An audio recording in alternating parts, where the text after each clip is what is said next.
তিনি চিন্তা করছেন আর কাঁদছেন। গোপাল আমাকে কিছু আজ নিজে মুখে চেয়েছিল, আমি নিতে পারলাম না গোপালকে।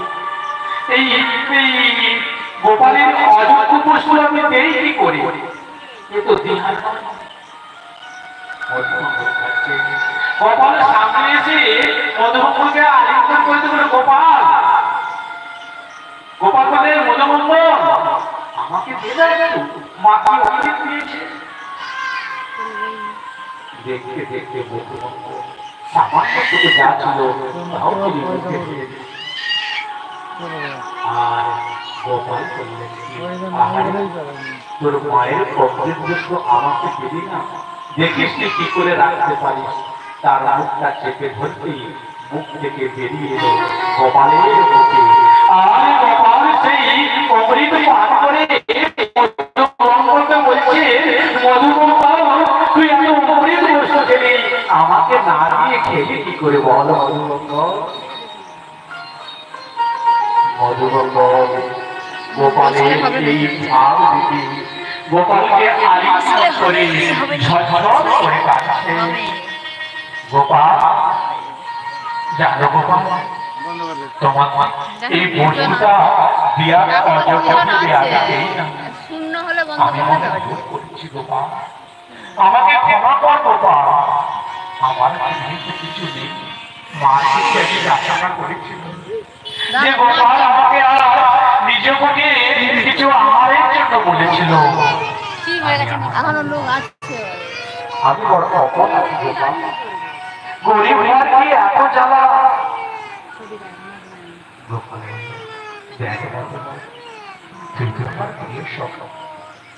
তোর কাছে আমি কেন বাজ বিচার করি?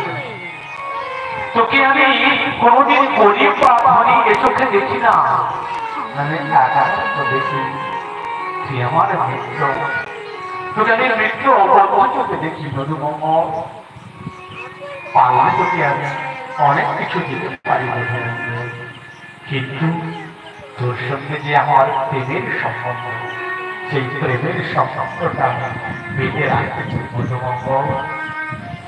এইভাবে মধুমঙ্গলকে সেই সবাই যেখানে ভোজন করছিল সেখানে নিয়ে গেল। মা যশোমতী বাড়ি পাঠিয়ে দিয়েছিলেন। গোপাল নিজে হস্তে মধুমঙ্গলকে দিচ্ছেন, মধুমঙ্গল তুই একটু আহার কর। মধুমঙ্গল বলছে, না গোপাল, তোর মা তো দিয়েছি, তুই প্রথমে খা, তারপর আমি খাবো।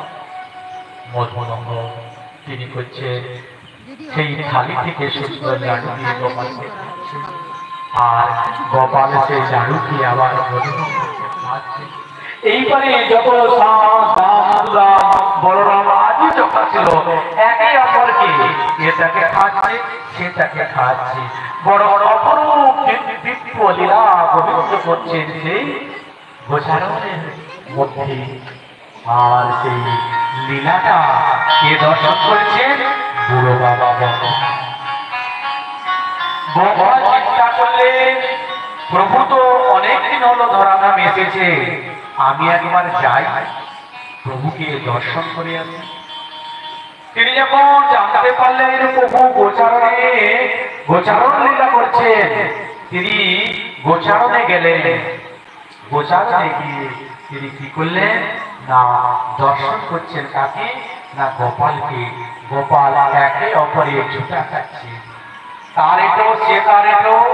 ব্রহ্মার সন্দেহ হল, এটি আমার পরম তো কারো এটো খাবে না, মনে হচ্ছে আমার ভুল হচ্ছে, অন্য কোথাও আমার পরম আছে। আর ভালো করে এই সেই কৃষ্ণ যা আমরা দেবীকে ধরে জন্ম হয়েছে আমরা খবর পেয়েছি। তাহলে এ কি করে হয়? যখন ব্রহ্মার মনে সন্দেহ হলো, তখন গোপাল বললে, সব রাখাল বালককে তোমরা এক কাজ করো, তোমরা এখানে ভোজন করো, আমি একটু গোচারণ গোমাতা গুলো অনেক দূরে গেছে তো একটু দেখে আসি। গোপাল গোমাতার দিকে গেলেন, এদিকে ব্রহ্মা পরীক্ষা করলেন, সব রাখাল বালককে তিনি লুকিয়ে ব্রহ্মলোকে নিয়ে চলে গেলেন। গোপাল আবার ফিরে এসে যখন দেখেন